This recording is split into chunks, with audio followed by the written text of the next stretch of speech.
A for Aligirice, B for Betute, C for Camaru. Ang Pampanga ang culinary capital of the Philippines. Walang duda na masasarap sadya ang pagkain. Pero kaya ba niya punuin ang alphabet? Bukod sa A, B, C, G for Gulay King Gata, S for Sisig, T for Tibok-Tibok. Mukhang kaya. Pero paano ang Q? Paano ang VWXYZ? Alphabet Food Challenge in Pampanga? Mahirap pero masaya at masarap na food challenge to. It's a beautiful day for a food trip. Let's go!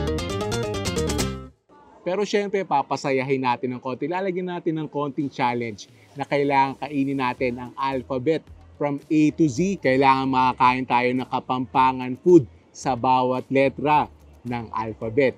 Kaya sabi nga nila, manganta na.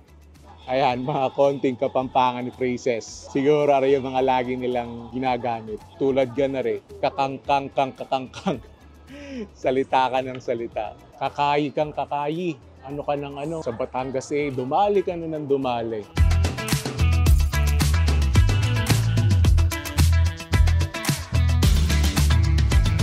Starting strong agad tayo sa ating alphabet challenge din sa Pampanga. So meron tayong Ningnang Balacenas Ampong Tagilo na inihaw na talong tapos may buro. Meron din tayong fresh buko juice, Gulay King Gata, ginataang gulay yan. Ensaladang apalya, ang palaya na meron itlog na pula, fried Camaru, chili garlic flavor, betute, sigang king. Yan ay sinigang na manok sa sampalok. 7 letters agad. Ayan, solid start tayo. 7 letters agad. Pero na-realize ko, yung last 5 letters pala, yung BWXYZ. Doon tayo mahihirapan. Tingnan natin kung kumpleto natin yung alphabet. Ang hirap ng 5 letters nila. Pero mamaya na natin yung problemahin. Kaya na tayo. Siyempre, sisimulan natin sa betute. One of the most iconic pagkain din sa Pampanga. Bali, are, ay pritong palaka na inalis ang lamang loob tapos pinalitan ng ground pork. First bite. Thank you, Lord.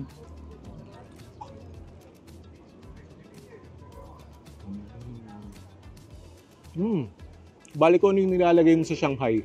Yun nandito. Pero may asim ng konti.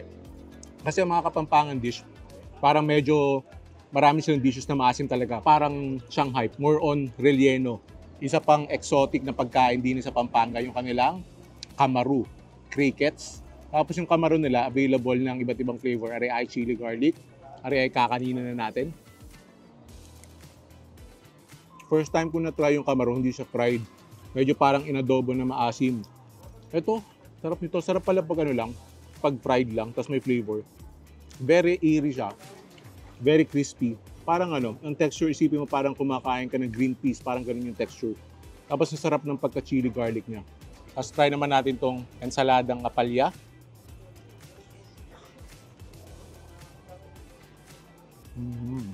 Una mo malalasahan, tamis, may pagkamatamis siya. Tapos yung alat niya, depende sa kung gaano karaming itlog na maalat ay sasama mo. Tapos yung pait, sobrang konti lang, sa dulo na lang. Tapos rin naman, ningnang na talong. Tapos may kasama siyang buro. Ang buro ay fermented na rice saka shrimp. Kung syempre sanay tayo sa Batangas, ang sausawan niyan, kung hindi bagoong ay manghang na toyo mansi na maraming sibuyas din buro. Tapos ito naman gulay nila, gata. May fried garlic sa ibabaw, may nakikita ang okra, sitaw, kalabasa. Tapos yung ano niya, yung pinakagata niya, thick. Tapos yun, yung parang nagbubuo-buo.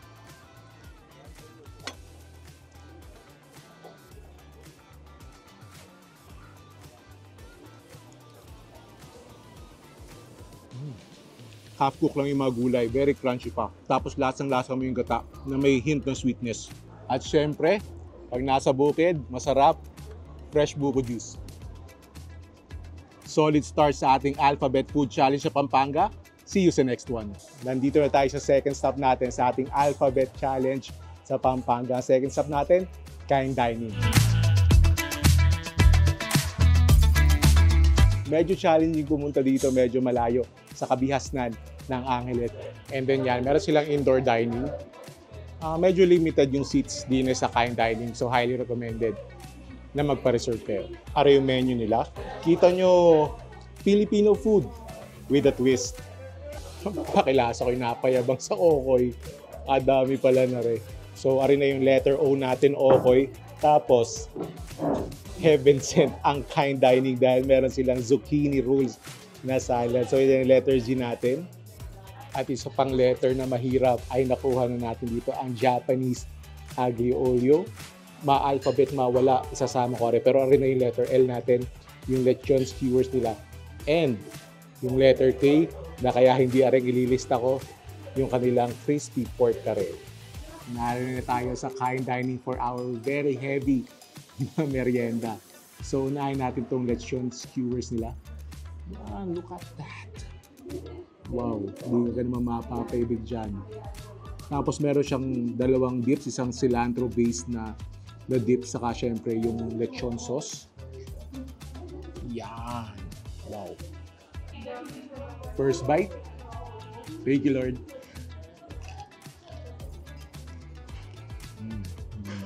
Really crispy. Yung fat niya talagang pating-pati. And then yung meat niya, malambot. Pero yung meat niya, by itself, medyo kulang ng seasoning kasi talaga meant to be enjoyed ng mga sauces nila. And pag nasamahan ng lechon sauce, sobrang panalo.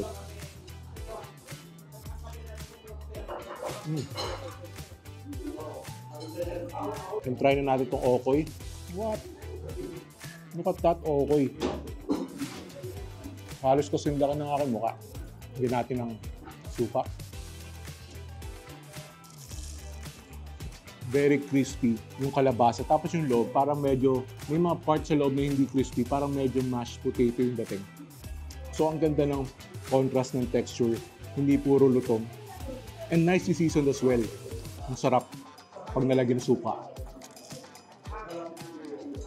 And then, ari yung zucchini rolls. Ari yung letter Z na natin. Kung walang alphabet challenge, hindi ko orderin to kasi zucchini salad, pero lifesaver for now. Crisp vegetables. That's it. Refreshing zucchini. Pwede rin kung mahilig ka sa vegetables. Tapos rin naman yung kanilang Japanese aglio olio. So may pusit, saka shrimp, saka may tahong din nakikita. Considering na aglio olio siya, not that oily, pero yung pasta niya, ang ganda ng pagkakaluto, ang perfect na pagka-al dente niya. Tapos salty, and then may konting spice towards the end. Kaya ako in-order to, I just found out na ang Kind Dining pala, same owner siya owner ng Soup, which is one of the best restaurants we've tried the last time we were here in Pampanga. And yung Soup Kare-Kare, yan ay nasa top 5 ko ng dishes na natimusa ko sa Pampanga last year na we were here. Kaya syempre, in-order uli natin yung crispy pork curry. Very heavy on the peanut flavor. Thick. Crispy pork. Ayun, buti nakita ko rin sa menu bago kami natapos. Ari na ang ating letter Y, yema palitaw. So yan ipalitaw. Bakit yema palitaw? Eh di yan, may yema sa loob. Aring yema sa palitaw kasama rin sa aking mga favorite na dessert. Ay di are, isang bite narinig na pareho.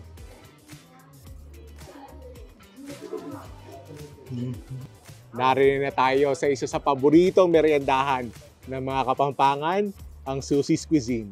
At yan na nga, sinasabi sa hula, daming nakakain. Dami rin mga pasalubong. Ang masarap daw din ay ito, mochi. So, orderin natin yan. Tapos parang kasarap na rin dinuguan. Masarap dyan puto. Yung plain puto rin galapong. Kaso, arin na lang daw yung available, yung malaki. Ay hindi ko na maubos yan. Arin na ang legendary palabok ng Susie's Cuisine. Ari daw sadya ang palabok na panalo. Ari na ang aming memoryendahin. Palabok, dinuguan, siomay, halo-halo, mochi, at tibok-tibok. Ari na ang legendary Susie's Cuisine palabok. So may nakikita akong chicharon, itlog, may mga hibe, tapos malapot na sauce. First bite, thank you Lord. Wow, sa lasa, sobrang panalo. Ang ganda ng alat ng palabok sauce. May alat from the hibe. Tapos lutong, ng chicharon. Kalamansi na lang ang kulang. Di na kailangan na rin ng patis o kung ano man. Tapos rin yung dinuguan nila. Hindi na tayo nagkanin na tayo may merienda lang. Kung may nakikita ko yan, mga taba, balat, may laman. Yan. Try natin. Alam ko merendahan tong Susie's Cuisine. Pero ito, plus kanin, panghalian, hapunan mo na. Tapos rin yung mochi nila. Ang mochi, ang laman niyan ay munggo. Yan, parang chewy yung pinakano niya. And then, ano siguro to, binlow tort kasi merong burnt na texture. Tapos rin yung tibok-tibok nila. Ang tibok-tibok, kaya yan ang pangalan niya. Sorry, Maha. Kung tama ang tanda ko, gawa sa gatas ng kalabaw. Tapos kaya siya tibok-tibok. Siguro kung ano yung naisip niyo yun na yun. Kasi habang niluluto siya, parang nagbabubble siya. So parang tumitibok-tibok. Kaya tibok-tibok ang tawag. Try natin. Ang smooth to.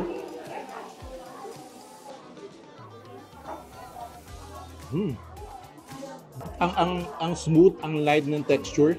Yung talagang melts in your mouth. Tapos yung pagka-milky niya, sakto-sakto lang. More on matamis siya rather than milky. Ito, halo-halo nila. Ako dapat hindi mag-halo-halo kasi syempre salita ako ng salita buong trip ngayon. Baka ako'y mawalan ng boses. Pero halos lahat ng mesa din may halo-halo. Nice ubi ice cream. Haluin natin sa ilalim.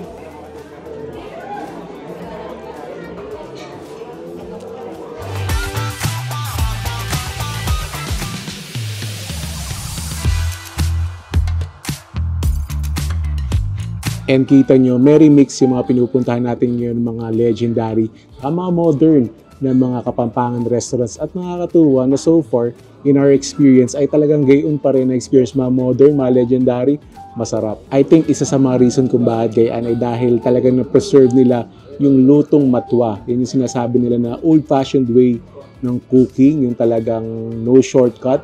And kasi yung mga recipes talagang pinapasa yan from generation to generation, including the way of cooking. According to my research, ay kasama ang Kapampangan Heirloom Cuisine sa curriculum ng mga vocational institutions na nagtuturo ng culinary arts din sa Pampanga. So bukod pa kay Chef Sao at mga naunang Kapampangan chefs, we can expect a new breed of Kapampangan chefs. So try na natin itong aligi rice. Ayan. Ngayon lang ako makakatikim ng aligi rice na merong crab meat kanin. First bite. Thank you, Lord. Masarap yung aligi, pero hindi siya sobrang alat. So, pinaserve ko na rin yung dessert habang kumakain tayo. Yung ano pala, I forgot to mention, yung addition nung kani, wala naman siyang halos ambag sa flavor. More on sa texture yung ambag niya.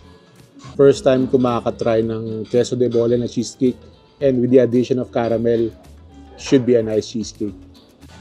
Try na natin. Really smooth. Tapos yung caramel niya, hindi masyadong matamis. Siguro dahil nagko-complement siya dun sa pinaka queso de bola. Really can't point out yung distinct na queso de bola flavor, pero I guess when put together, napakasarap na cheesecake. Solid first day sa ating Alphabet Food Challenge dito sa Pampanga. See you tomorrow. Narinig tayo sa Binulo Restaurant sa Clark, Pampanga para sa isang kakaibang food trip. Anong kakaiba? Sorry na. Unahin na natin itong Binulo rice. Buksan natin. Look at that packaging. Really hot. Oh, ini parang suman. Yan o. Parang suman. Tapos amoy na amoy mo yung dahon ng saging. Garni pala. Akala ko, ang lalabas, parang niluto pa rin sa rice cooker. So iba pala yung kakalabasan. Yung sa loob naman yan. So, parang kanin na parang puso, parang ganun yung niya, nakikita kong texture niya. Pero subukan natin, tikman natin kung anong lasa. First bite. Thank you, Lord. Okay. Parang medyo maninibago ka sa texture, pero mga second bite mo, and I'm assuming later on, pag inulaman mo na something na dry like the inihaw na hito, masarap na, panalo na. Ang tanong, paano kaya pag sabaw ang iulam natin? So nakikita ko, ang pinapampasim din ng kamatis. Tikman natin. Wow. Hindi siya sobrang asim. Kamatis, tapos may lalasahan ako ng konting tanglan, tapos lasang-lasa yung river prawn. Yan o, sopa ko. Tapos itlog na pula, shrimp. Tapos may pampaalat ng konti from the itlog na pula. And then yung dressing niya, puts it all together. May konti sweetness. Wala masyadong asin. Ako siguro personally, mas gusto ko yung lang, yung basic lang na dressing for the pako. Siguro, vinaigrette lang, mas panalo for me.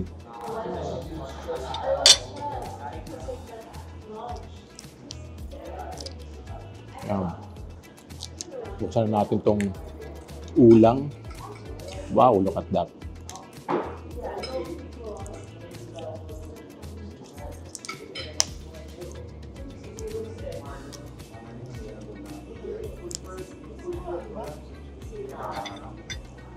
Ayan natin.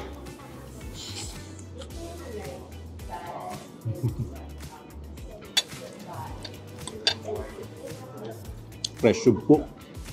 Tapos, itong binulo rice. Sausaw na natin. Maganda din eh, hindi yan.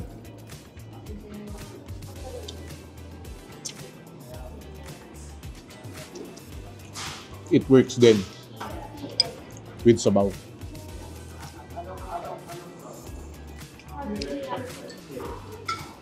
Protein, in this case, inihaw na hito. Solid stop sa ating Alphabet Challenge food crawl. See you sa next one.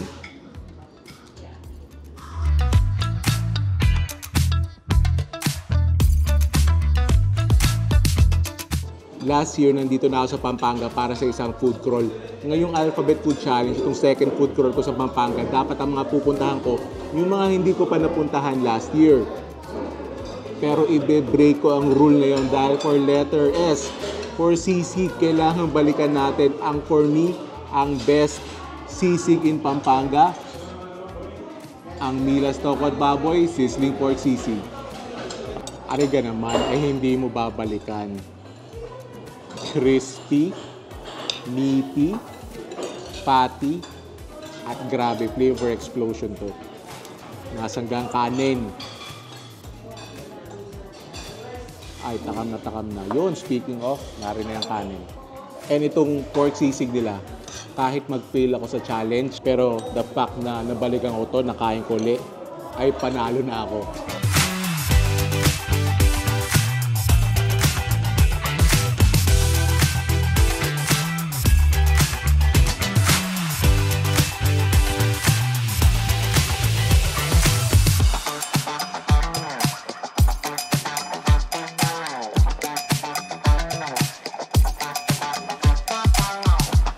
Xiaolong Bao.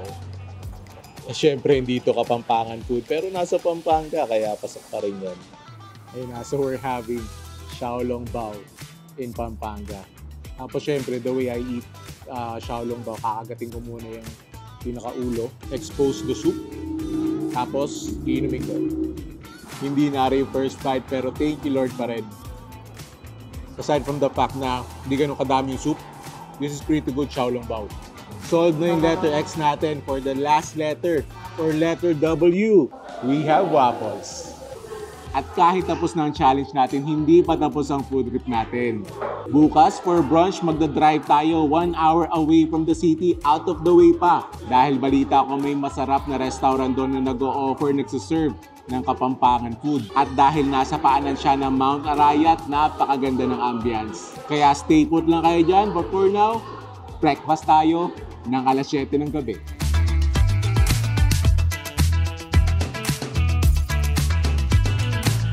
At ang dahilan kung bakit tayo narinig ang kanilang waffles, we have two. Yung kanilang s'mores waffles and choco chip waffles. Nain na natin itong waffle habang maganda pang itsura. First bite. Thank you, Lord.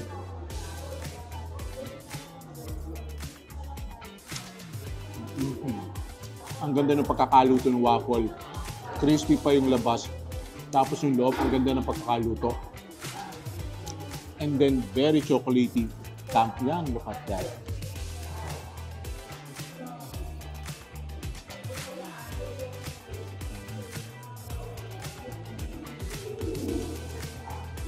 Ayan, tapos na yung letter W natin. Kakainin na namin the rest of our breakfast. See you sa aming next food trip. we're off to a good start. Parang sulit naman ang dayo. This is one of the most charming restaurants na napuntahan ko. Ang dami namang masasarap sa San Fernando. Pumunta pa tayo din out of the way, 1 hour away from Manila. So 1 hour papunta din.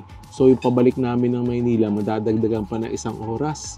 Tingnan natin kung worth it ang travel. Sorry yung ating binukadkad na plapla, so tilapia na ibinuka. Tapos meron siyang kasama mustasa, buro, saka sausawan. Ari yung baby squid, gising-gising. At first time ko matitimusan, lamb adobo. Ayan na, magkakaalaman na ako. Sulit, syempre pagkakaanin agad tayo. Tapos, unahin natin tong lamb adobo. So may mga garlic pa. Tapos itong part na to na may laman, saka taba. Yan. Yung sabaw, hindi nagmamantika, pero yung amoy, grabe. So, laman muna, kunin natin.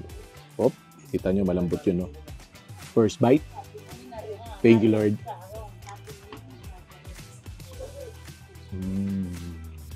Sobrang lambot nung lamb. Tapos yung pagka-adobo niya, salty on the salty side, but not too salty. Grabe yung napakalasa. Sarap ng sabaw. Ari yung sabaw na pag inadobo mo, pinaglutuan mo ng adobo, magsasangag ka ng kanin doon. Tapos itong binukadkad na plapla, wow, really crispy.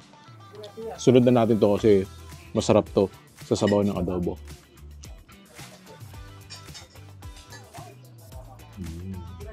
Sobrang crispy. Tapos flaky yung skin. Yung seasoning niya, hindi ganun kakompleto yung seasoning kasi I'm assuming kailangan isasaw-saw mo or sasamahan mo ng buro na medyo maalat. Tapos mamaya, tatry natin some samgyupsal style. Ito yung baby squid.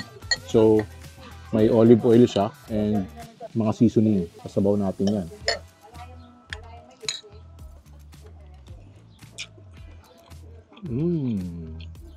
Kahit naliligo siya sa olive oil, hindi siya ganun ka-oily. Una mong malalasahan yung seasoning niya na salty and then later on pa yung pagka-oily niya na olive oil. And then gising-gising.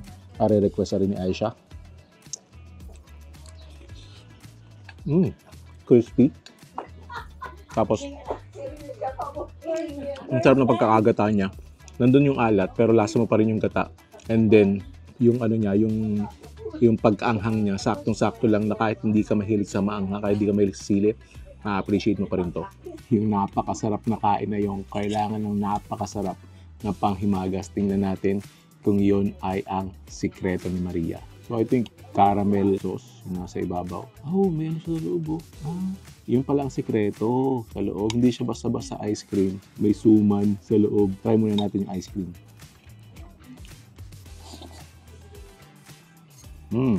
That's good vanilla ice cream. Very milky. Try natin itong suman with some of the melted ice cream.